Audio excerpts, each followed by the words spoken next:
Welcome to Everyday Ethics. I am your host, Michael Liebowitz, and thank you so much for joining me here today. We're going to talk about ethics, big surprise. And I really hope that you, as the audience, will bring your questions and help to make this a very productive, interactive discussion for today, which is the second episode. So, what I want to talk about today is something that I've called for a few years now the principle of Jean Valjean. And what this basically refers to is having a deficit when it comes to ethics. And for those of you who don't know, Jean Valjean was the protagonist in Victor Hugo's masterpiece, Les Miserables. And in the book, he goes to jail for stealing a loaf of bread to feed his sister and her children. And he ends up escaping, and it turns into a very long sentence. And then he gets out and he steals again, and he ends up breaking his parole. And he goes and he sets himself up in a very nice community. He actually becomes the mayor. He invents a very productive product that was high in demand, solved a lot of problems. He becomes a respected member of the community under a different name. And what ends up happening is somebody else gets arrested for, I believe it was stealing apples. It's been about 13 years since I read the book, so forgive me if I'm wrong, but I believe it was the guy stole apples. The guy gets arrested, and they think that it was Jean Valjean. So because they think it's Jean Valjean, this guy is really screwed. And the guy is a criminal. He's a crook, and he's, whether he goes to jail or not, he's probably not going to turn his life around. But Jean Valjean is now in an uncomfortable predicament where if he doesn't come forward and tell the truth, then somebody gets punished for something that person has not done, which is, all the things Jean Valjean has done. But if he does come forward, then he who has turned his life around, who is a good person, but now he's risking going back to prison. So he's in the section of the book, they actually call it Tempest with Tempest in a Skull. And the description of what he goes through is so reminiscent to me about some of the struggles that I've had about what to do. So now in an ethic like the one that I'm promoting, which is egoism, where you act in your own self-interest, what does somebody like Jean Valjean do? Because now living by the principle of honesty and doing injustice is ultimately going to be harmful to him. So what does he do, and who's at fault for the problem that in which he finds himself, the predicament in which he finds himself? And why I call this the principle of Jean Valjean and the deficit in ethics is that very reason, because normally these things benefit you, but now they're going to be held against him. And I was confronted with so many of these situations in prison, because of the life that I had lived. I put myself in a predicament now where doing the right thing would often harm me in the short term, would often be contrary to my benefit.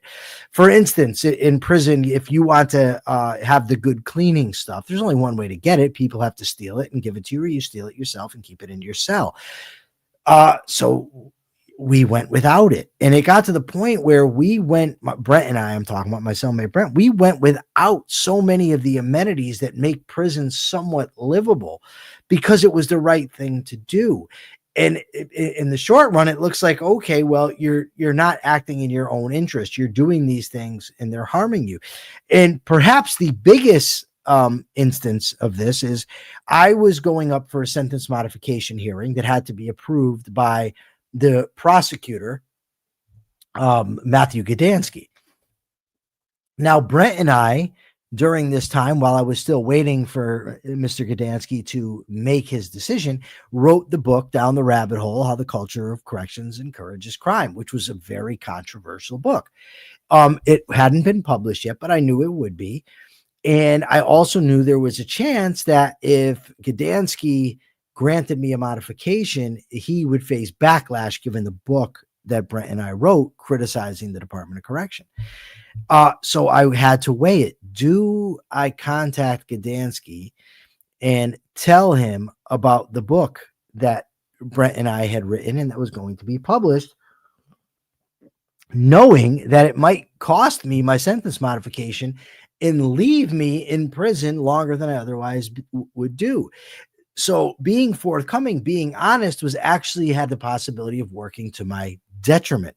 But the reason it did is because I had put myself in that position. At that point, I think it was 19 years earlier or so, had put myself in prison through my own extremely unethical behavior. So now doing what was ethical rather than supporting my own interests had the potential to harm me.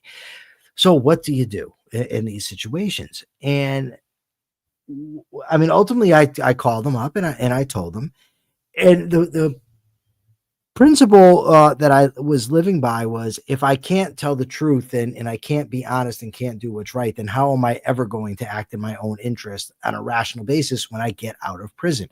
If I'm not willing to live by these principles, which although it may harm me now, it's through my own fault. It's not through anybody else's fault. If I can't do what's right, then I really don't deserve to be out of prison anyways. So I contacted him and I told him the truth.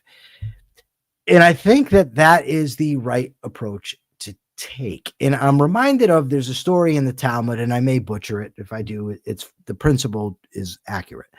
Is there's these fish, and the fish keep getting caught by the fox.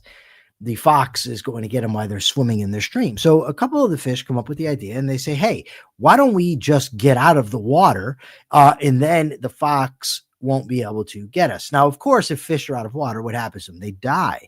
So what one of the wise fish said to them is, if we can't even live in our habitat in the stream, how can we possibly live somewhere else?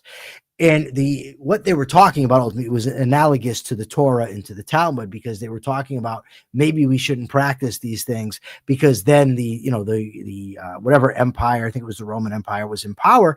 If we stop practicing, maybe they won't hurt us. And the foxes in the story was meant to illustrate that if we can't live with our traditions, how are we going to live without them?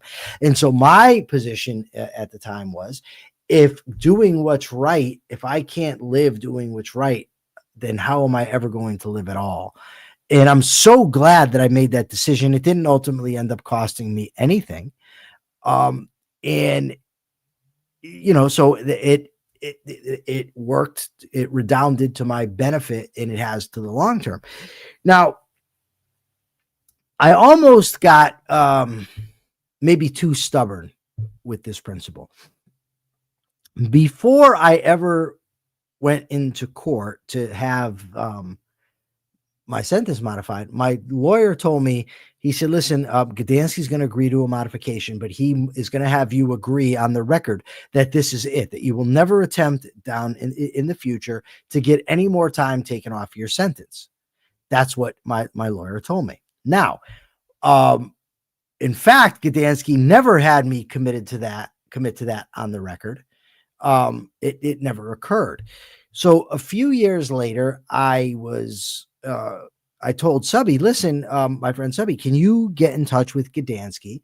And I had been calling and he wasn't responding. I wrote to him, he didn't respond. And my friend Subby called him and he didn't respond. And what I wanted to ask him was, does he consider it the verbal conversation? Because I actually talked to Gdansky about this as well. The verbal conversation where he told me he was going to have me agree on the record. Does he consider that me agreeing on the record, or will he allow me to come forth and go for another sentence modification? Gdansky never got back to him. There was a lawyer that I reached out to, and the lawyer talked to him, and Gdansky said, yes, I do consider that we had that agreement, but I was sketchy on it because I didn't technically agree to anything on the record. That's what he said he was going to do, but he didn't do it. And I was very doubtful. And then the law changed, because at that time you actually had to go through the prosecutor in order to get a sentence modification. You had to get his permission, but the law changed, so you no longer had to get his permission. So I could have filed without him, but I wouldn't do it because I was uncertain of whether I had agreed to or not. It was sort of a gray line. And I told Subby also, Subby, I'm not going to have you bother him anymore. He's, you're getting stressed out. He's not getting back to you. Hell with it. I'll just do the rest of the sentence and that will be it. Then I got into a relationship with Melissa. And when I got into the relationship with Melissa, I wanted to get out of prison earlier. So I told somebody, listen, dude, I'm sorry. I know I told you that that I wouldn't ask you to go and ask Gdansky, but would you please just call him up and find out? And Gdansky didn't answer. So now I called Subby, who had been there for me. Must be 2022. Subby had been by my side for 14 years at that point. Anything I needed, Subby was there. And so I called Subby, and Subby said, look, dude, you're either going to file to get out of prison or I'm done helping you. He said, Gdansky's not getting back to you. You didn't agree on the record. He can oppose you in court. There's no reason for you not to do this. And if you won't put in to get out of prison, if you won't help yourself, I am done helping you. And so I was wicked stressed out. Now I'm like, what do I do? What do I do? I talked to Melissa, I talked to staff, and I was reasoning through this.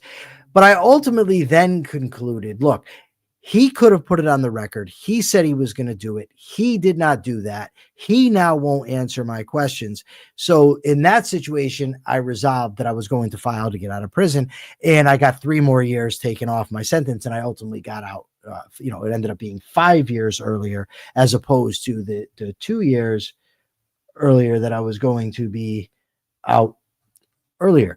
But the overriding point that I'm trying to make is that if we do bad things, we ultimately set ourselves against reality. We put ourselves on the wrong side of what is, of what's true, and of what's right. And then getting out of that, digging ourselves out of that hole, is no easy task, right? Because there's going to be times when being honest might work to your detriment. I mean, maybe you stole from a loved one, right? Maybe you stole from a loved one and that loved one doesn't know it. And now you go and you have to tell the loved one, and that may cost you your relationship with that loved one. There are a lot of different situations where now doing what's right can hurt you. Now, I would argue that in most cases, even with the principle of Jean Valjean, that it's still in our long-term benefit to live by principles and do the right thing, even if in the short term it harms you. Diego said something that I'm going to respond to in a second, but there's no guarantee. Jean Valjean could have ended up in prison for the rest of his life for doing what was right and telling the truth. So Deeper with Diego says, honesty is a concept between you and reality, not between you and other people, or even you and yourself. That's just wrong. I'm sorry, but it's wrong. It absolutely, first of all, absolutely honesty is with yourself. There's no getting around that. It's a recognition of reality in your own mind. It's being honest with yourself. It's telling yourself the truth about what is, not making things up about what isn't. And there absolutely are situations where it's honesty with other people. Honesty with other people is not the fundamental, but it absolutely is wrong to be dishonest with people to try to get value from them. It absolutely is wrong to misrepresent yourself to other people to get them to accept you, to get them to do things for you. So honesty, absolutely, Diego, has to do with yourself, with other people. Fundamentally, it is not faking reality. It's not making a reality up. But that reality that you're not making up is either to yourself or to others. Are there any other questions? Let me see. Robert said something a while back that I wanted to check out. Robert says, how to overcome and ultimately forgive yourself, no mean feat. Robert is correct. I ultimately go by the principles that Leonard Peikoff put forth in OPAR. He has rather, and I have it bracketed very largely, and I've read it more times than I could count, that forgiveness is a thing to be earned. But if somebody has done what needs to be done to be forgiven, then not forgiving that person would be an injustice. And I apply that to myself, absolutely. That given what I've done in my life, given what I had been through in my life, before that. And given all the work I put in to alter myself and given my conduct now, I view it as an absolute injustice had I not forgiven myself for the things that I have done. But thank you, Robert, for the comment. Robert also says, a weakness among many of the best people. We are far more critical of ourselves than we are of others, and we will do more for those we love than we will do for ourselves. And I agree that is indeed a weakness, Robert.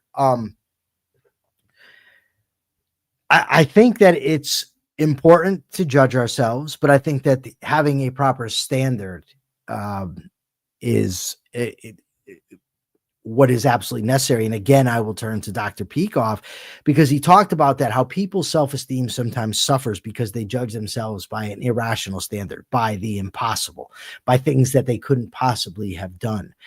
The only things that we can judge ourselves by are what we have control over, of what we can actually do. And fundamentally, what we ought to be judging ourselves is the same standard we judge other people by, is the degree to which they are rational. And that is not a matter of intelligence, skill, talent, or anything else. It's just a matter of judging people by their relationship to reality. I'm hoping we get some questions. We've got a lot of people here. I've got some hellos, but I really want somebody to come in and ask a question. Maybe you're having a problem in your daily life. Maybe you're struggling with something and you don't know what to do. Maybe you've been the victim of an injustice. Maybe you've been unjust to somebody else and you want to know how to deal with it. I'm here. Ask away. Robert, back to Robert's point about being hard on ourselves and not, not being willing to forgive ourselves and being too tough on ourselves. My friend Subby, one time when I had done something that I thought was wrong and I was trying to work on it. And Subby told me basically that he said, how would I judge somebody else in that situation? He said, what if it were him that had done what I did? What would I say to him?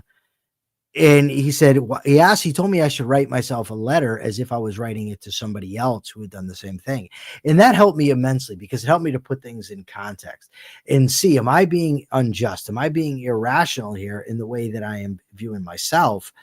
And ultimately I was, and, ultimately I had to grow, and I had to recognize that I was working on myself, working on the reasons I had done what I had done. I had apologized to the person that I had wronged. I had sought forgiveness.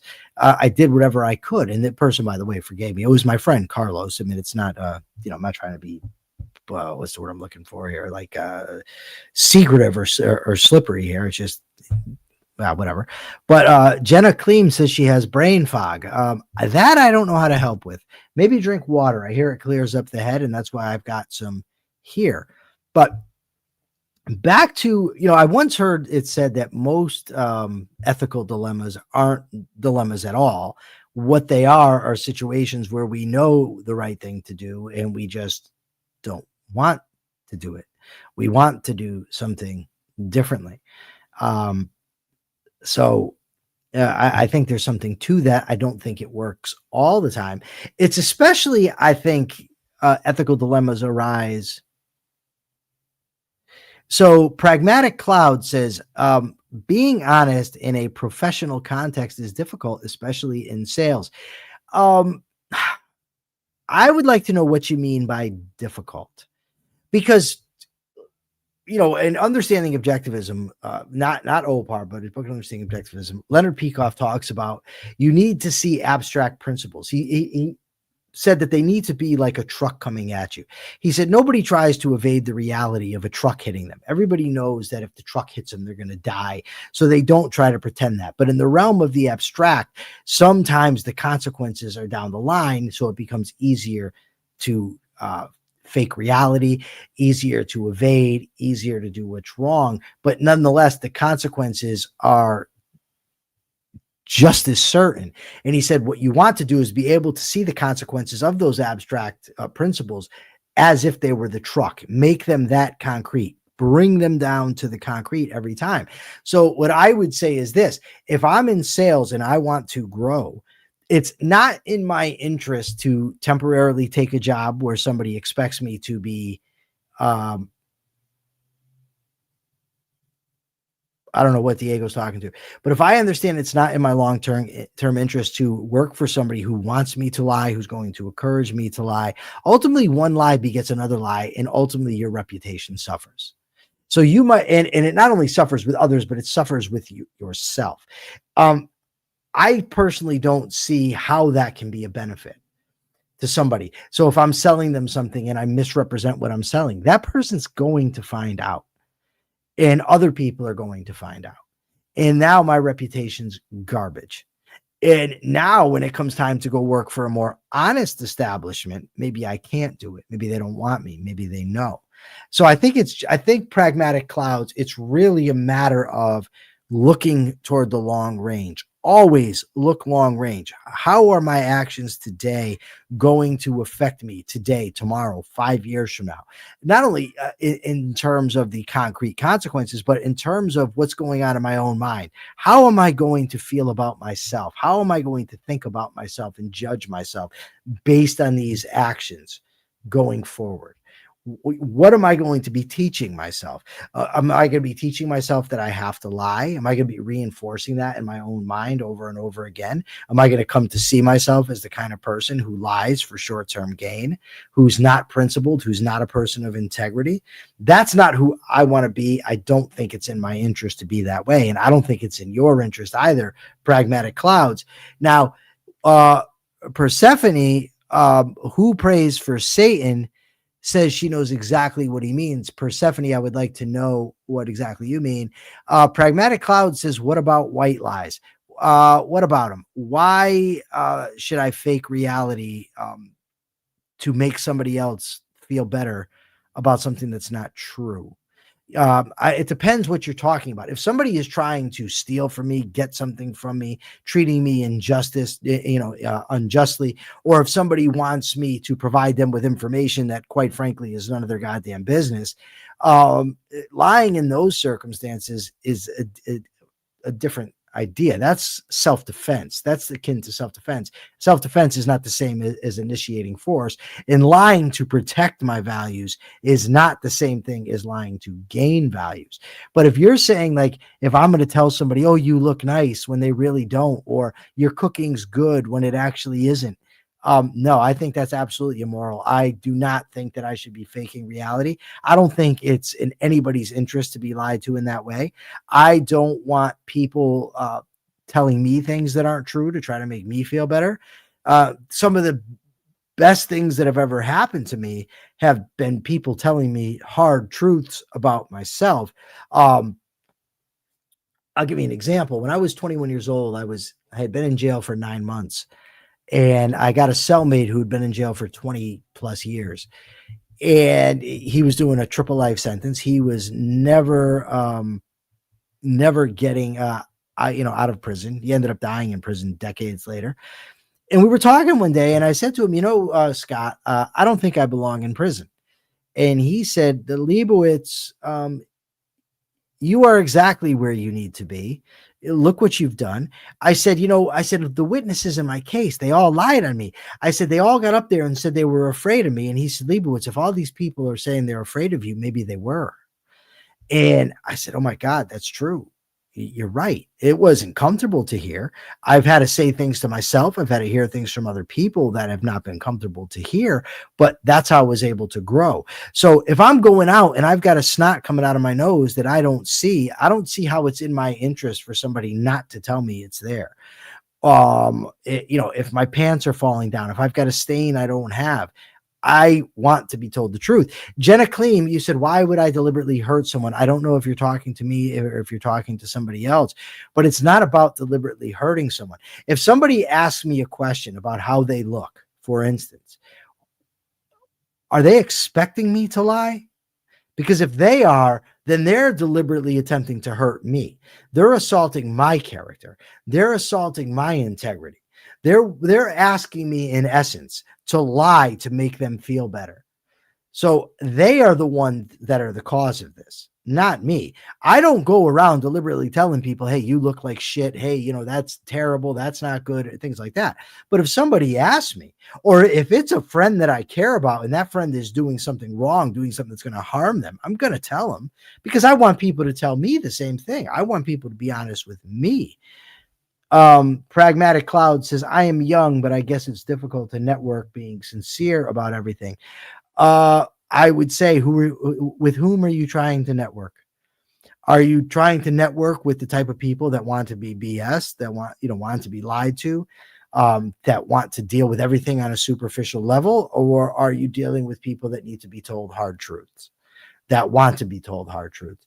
So Katrin Kohler says, how can I keep people who work for me motivated while not sugarcoating them? When they make mistakes, their performance sucks. I somehow fear being honest to them will make their performance even worse. Okay, this is a good question. You don't have to say to somebody, hey, your performance sucks. I mean, there's obviously, communication techniques, ways that we can say things that aren't just mean, right? Like, you don't have to tell somebody says, how do I look tonight? Hey, you look ugly. You're an ugly person. There's no way you're going to look good. You could tell them, hey, look, that outfit's not cutting it. Maybe if you switch to something else, maybe if you did your hair a little different, there's ways to communicate. I'm not suggesting being cruel to people, Katrin. But nevertheless, if you want them to do a better job, you have to be honest with them. You might want to start with praise. Maybe there's something they're doing well, so you tell them that, and then you also mention, but here you're doing this wrong. Here's where you could use improvement. Deeper with the Ego says, you can only motivate people as long as they accept your motivation. If they implicitly evade what you were trying to do, don't waste your energy. And he's absolutely correct. In my experience, people that want to do well, people that want to be better, to do better, they want you to tell them the truth. They don't want to be lied to, because they want to improve. They want to grow. Sometimes who prays for Satan, Persephone says, it's not just about not volunteering irrelevant negatives or framing things in the way that's most useful to the client at the time. But that's not being dishonest. See, that's a different story. That's like, to be honest, I don't need to go around and announce every thought I have to everybody that's around me. I don't need to say, oh my God, I just thought this. You don't have to do that. I don't have to confess everything I've ever done wrong in my life. That's the point, like that Persephone's making here, is these things need to be relevant. You have to have relevant information that you're telling people. You don't just run around insulting people. That's just being a dick, right? And we don't want to run around being dicks. That is not in our interest to do either. But being honest, we could be diplomatic, but being honest is absolutely vital in our relationships long term. Nicole Hingle says, Katrin, where'd it go? Where'd she go? Oh no. Frame it as you value them and their work, and then let's discuss how you can improve. I'm all for it. Pragmatic Cloud says, do people generally have high moral standards in regards to honesty? I think people will call me rude and socially unaware if I'm totally honest, even at work. Are people generally high and honest? I don't know, but there are people. There are people like that, and those are the types of people that you should seek out to associate with, to be friends with, to work for, to work with, are the people with high moral standards. Most people are of mixed character, so associate with them in the realms where they have good character and avoid them like the plague. I need to get a shirt that says, don't be a dick. Get on that, Persephone. We need a shirt that says, don't be a dick. I think that's absolutely true. Don't be a dick. But again, Pragmatic Clouds, it's not about running around truth telling, like you're Paul Revere. But when it's incumbent upon you to speak, you don't lie. You don't be dishonest with people. There's nothing to be gained by faking reality. Nothing at all. Not in the long term, anyway. Not in terms of the supremacy of your own consciousness, not in terms of your own character and integrity, and not in terms of the concrete results that you're going to get in your life. Lying by commission is different than contextual selectivity. Contextual selectivity. Ah, God, I tend to agree, but let's not use that as a justification for lying by omission. Okay, Persephone. Persephone, we need the shirt about don't be a dick. And remember, I've got super chats. I understand you guys aren't wealthy, and I understand a lot of people gave yesterday, but please remember that I do have the super chats now and really, really appreciate them and really, really appreciate those who gave yesterday. For now, I'm out. Tomorrow, same time, same place. Thank you, everybody, so much for being here. Thank you for your comments. I love you all. Thank you.